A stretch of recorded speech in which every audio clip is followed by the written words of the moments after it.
honestly think social media is a really hard thing to deal with, especially if you're younger and you grew up with it. Because I'm 36. I remember when the internet wasn't like a thing people used, you know? Yeah. And I don't know, even with me, like when I look at like when I'm on Instagram too much, it's impossible not to compare your life to other people when you're on social media. So I really just think like it's really important to exist in the world that's independent from social media. And I don't mean like going on some kind of like retreat for 6 months, like backpacking around South America, you know, like that is incredible too. You can do little things like, hey, I'm just not gonna like touch my phone or go on social media for a day or like 3 hours or 6 hours. And I'm just gonna spend this time going out and talking to random people in my community and there's also so much knowledge you can learn from older people. Like I love talking to older generations. To me, I think it's really sad, especially in America. I don't know how it is where where you are. Like if you go to China, like it's always multi-generational everywhere you go. It's amazing. Yeah, same here. Yeah.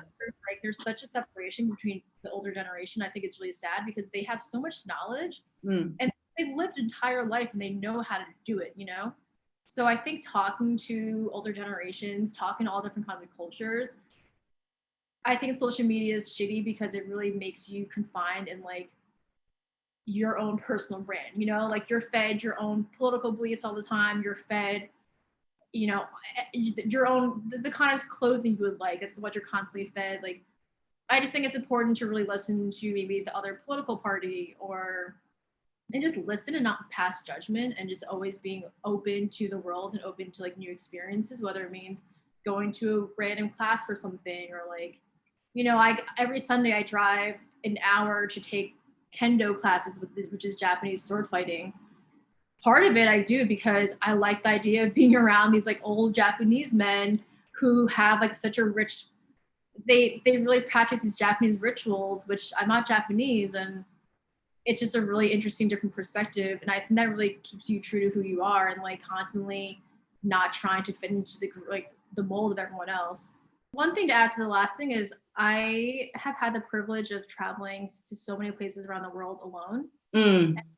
I would say traveling alone really, really helps form your identity because you're going to explore things without someone else influencing where you're going to go or who you're talking to. And you really immerse yourself in the culture a lot more. And that really helps, you know, make yourself become more of a unique human, I think.